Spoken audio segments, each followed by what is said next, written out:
Selamat datang kembali di penelusuran mendalam kita. Kali ini kita mau gali lebih dalam nih soal materi yang Anda bagikan. Khususnya dari buku Mastery-nya Robert Greene ya, fokus kita. Gimana sih caranya mengasah kecerdasan sosial? Katanya ini kunci penting banget ya. Tepat sekali. Seringnya kita tuh, lupa kalau hambatan terbesar itu bukan cuma soal teknis, tapi justru di interaksi sosialnya. Sumber ini bilang kalau kecerdasan sosial kita kurang, energi kita bisa habis cuma buat ngurusin intrik, salah paham, jadinya kan, proses belajar keahlian jadi terhambat. Penguasaan sejati itu, susah kalau nggak dibarengin ini. Oke. Jadi mari kita coba bedah bareng ya. Gimana caranya biar kita bisa ngelihat orang lain tuh apa adanya, nggak cuma proyeksi harapan atau malah ketakutan kita sendiri. Siap? Mari kita bongkar dari akarnya dulu. Sebut perspektif naif. Jadi kita tuh punya kecenderungan alami gitu buat memproyeksikan emosi kita ke orang lain. Seringnya sih sisa-sisa dari hubungan masa kecil ya sama orang tua atau figur otoritas. Akibatnya apa, Sam? Akibatnya jadi salah baca orang gitu ya, salah nebak niatnya. Persis. Kita jadi sering salah baca niat, terus reaksinya jadi nggak pas gitu. Kita bereaksi ke fantasi kita sendiri, bukan ke orangnya. Menarik. Berarti kalau kita terus-terusan begini, kayak jalan dalam kabut dong ya. Susah banget dong belajar dinamika sosial yang sebenarnya. Betul sekali. Ini jadi penghalang besar buat kita paham lingkungan sosial secara efektif. Nah, ini nyambung sama cerita Benjamin Franklin yang Anda kasih itu. Pas banget ilustrasinya. Dia kan awalnya pede banget ya sama pesonanya. Mikir itu cukup. Tapi ternyata ketipu mentah-mentah sama Gubernur Keith. Dijanjiin modal, taunya bohong. Iya, Franklin itu sadar dia naif banget waktu itu. Salah total baca situasi karena terlalu ngandelin karisma. Nah, pengalaman ini jadi titik balik buat dia. Dia mulai bener-bener mengamati dan coba paham orang lain secara lebih realistis. Oke, pelajaran penting dari Franklin. Terus, strateginya gimana nih buat kita? Nah, dari situ, materi yang Anda bagikan masuk ke strategi praktis pertama, belajar membaca orang.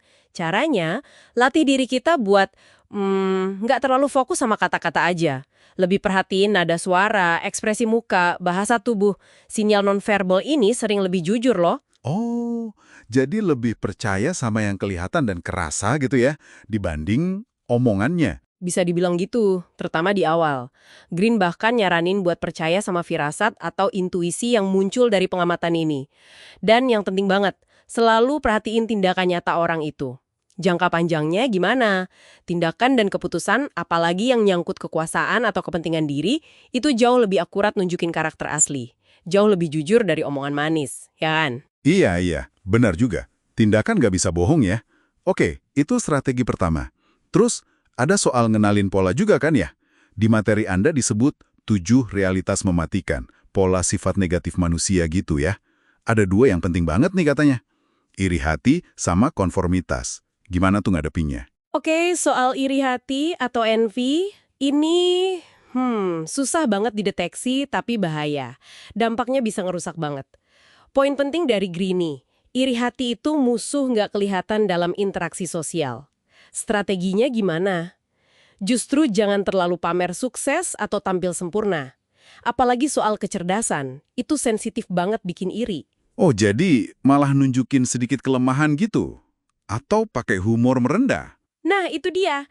Secara strategis ya, ini soal ngelola persepsi orang aja, bukan berarti nyembunyiin kemampuan, tapi cara nampilinnya. Terus yang kedua, conformity atau conformity. Ini tekanan dalam kelompok, biar anggotanya sama semua. Iya, biar seragam gitu ya? Betul, kalau Anda beda, apalagi pas awal karir, riskan banget kalau nunjukinnya terlalu frontal. Saran dari bacaan Anda, biar kualitas kerjaan aja yang ngomong.